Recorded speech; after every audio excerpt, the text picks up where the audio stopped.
in changemaker projects, so that will be a guaranteed question on the exam will be on articulating your changemaker project. It's not that you're going to. What's your changemaker project, Jowen?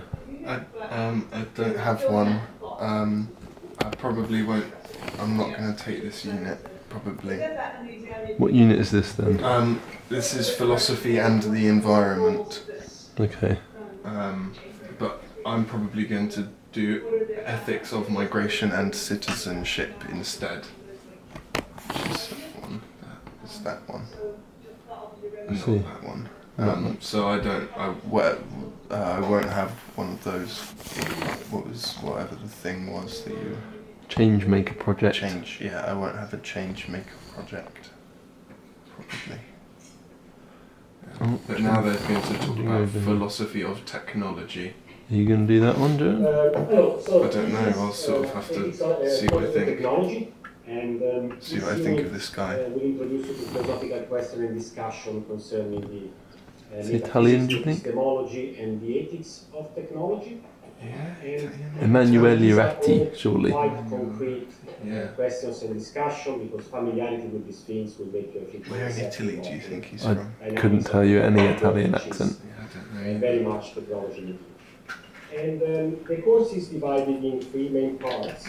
And part one concerns the metaphysics of technology. We will discuss accounts of what technology is and what it is that makes something a technical artifact rather than a mere object like a rock or a flower.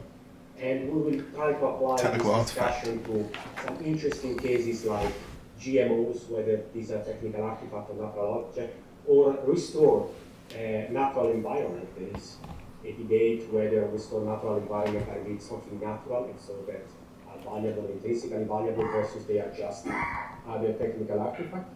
And also the relation between technology and human nature, especially in controversies concerning the use of enhancement technologies like in consumers. Then the second part addresses topics in the epistemology of technology, and we will discuss theories concerning how technical artifacts or scientific instruments, for instance, mediate perception and interpretation of the world.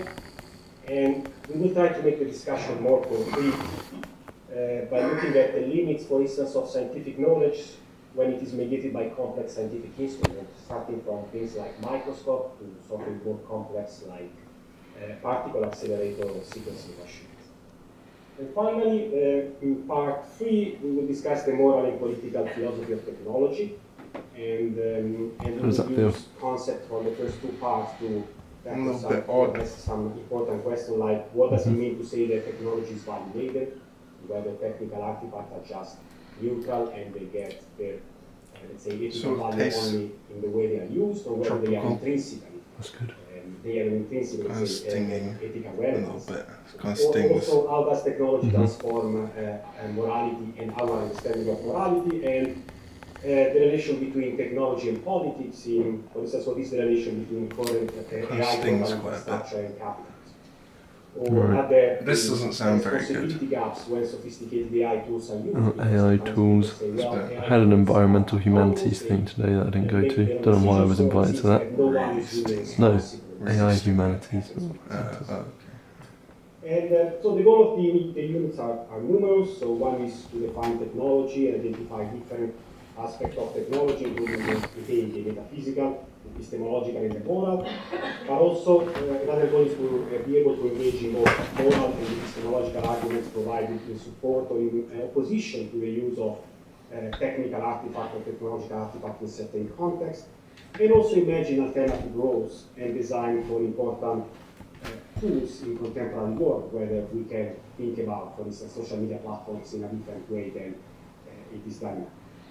And so the assignment for this unit are a 4,000 words essay and a group presentation.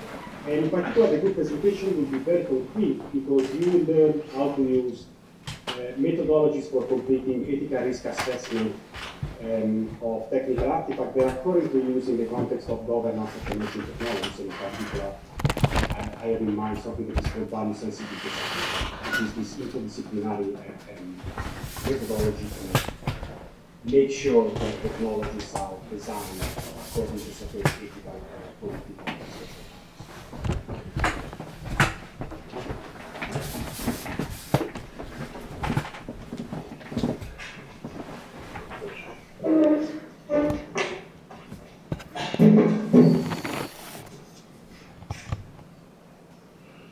Right, hello, I'm Sarah Morgan, I'm teaching political economy, which I'm teaching political economy.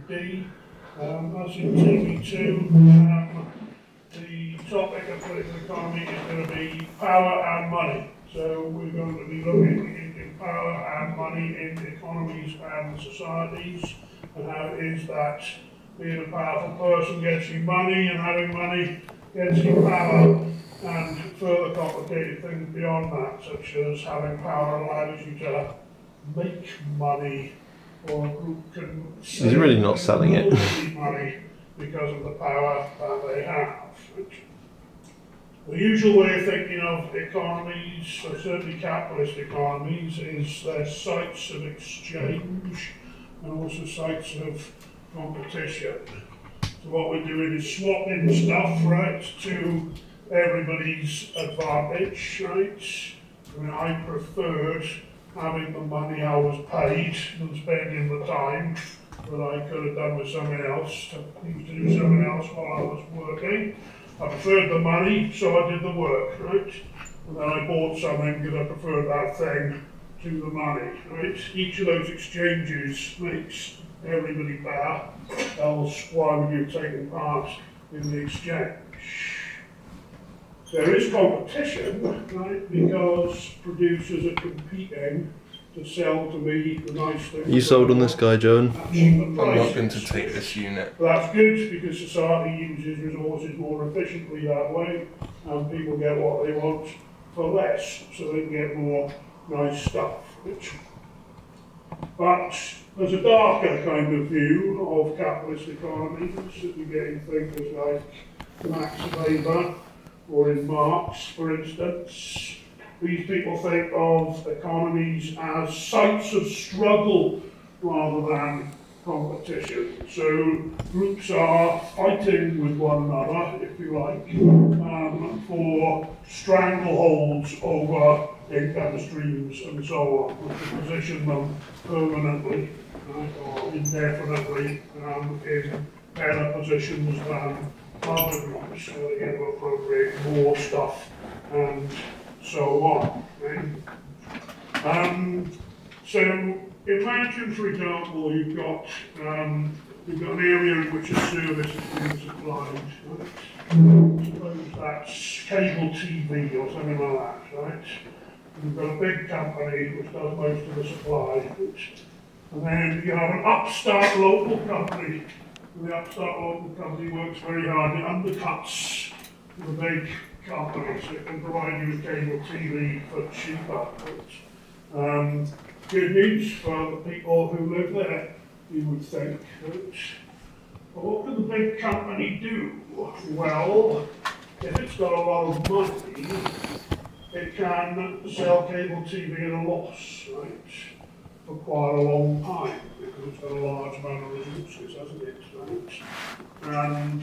And as a result, the upstart company, even though they're providing the service for cheaper than the big company, won't be able to survive because they won't be able to sell at a loss.